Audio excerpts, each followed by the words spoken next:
guys, today's video I really want to help you guys by passing on a few tips that I've learnt on how to self-help yourself when you're having some horrible symptoms. There's a few things you can do, so that's what this video is about. As a brief introduction, if you're new here, my name is Fliss. Hello. I have the not so wonderful diagnosis of relapsing remitting MS. I was diagnosed nearly 9 years ago. The good thing is that I've gone from having loads and loads of episodes to almost nothing through changing my diet and my lifestyle, and I've created this channel because I want to pass on that knowledge and pass on those hints and tips to you guys, so hopefully you can make yourself better as well. So without further ado, let's get to the video.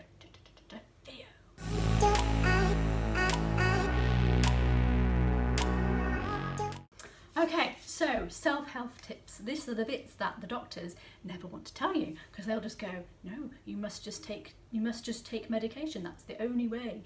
It's not. It's lies. Hold my hand up. I do take medication. I absolutely hate it, and I didn't take it for years and years. And the only reason I take it is now because I've got 2 young kids, and I don't want to get 10 years down the line, and if I've got worse, to turn around and go, well, if I'd taken jabs, maybe I wouldn't have got worse. So I'm literally just covering all bases, but I do not, in any sense of the word, think that the meds are the only way to deal with your MS at all. In fact, they're only 30% effective, so what do you do with the other 70%?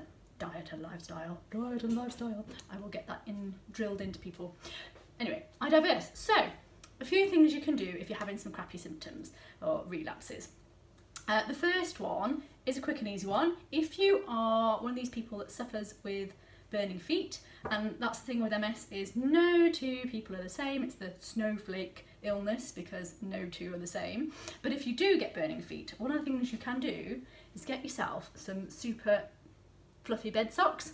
And you think, why? My feet are burning, they're already hot. No, if you put warm socks and make yourself really toasty, I don't know how it works, I'm not a doctor, but it does.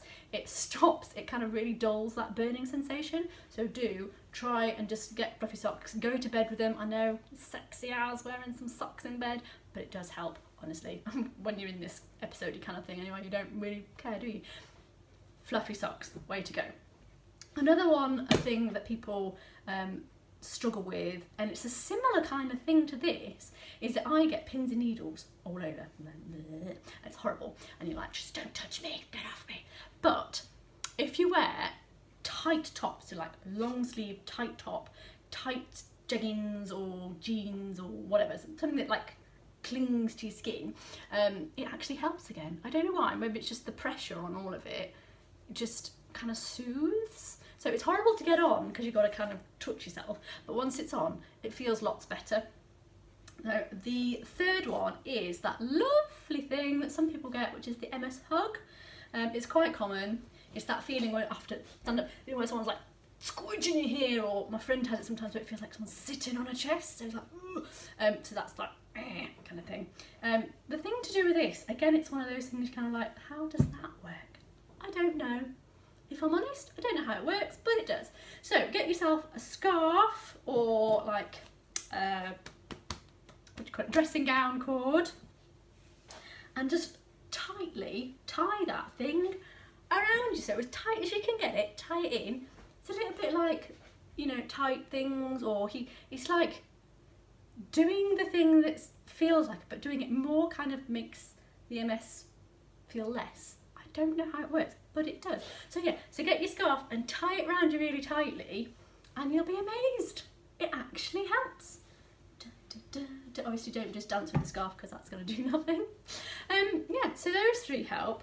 Cog fog you can't do a lot about, other than apologise to people before you talk to them and say, I might not remember this whole conversation, and write everything down. Excuse me.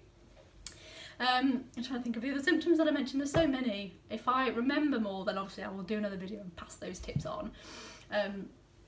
What I will say is that every time I am suffering with an episode, I do really focus in on my diet and healthy eating.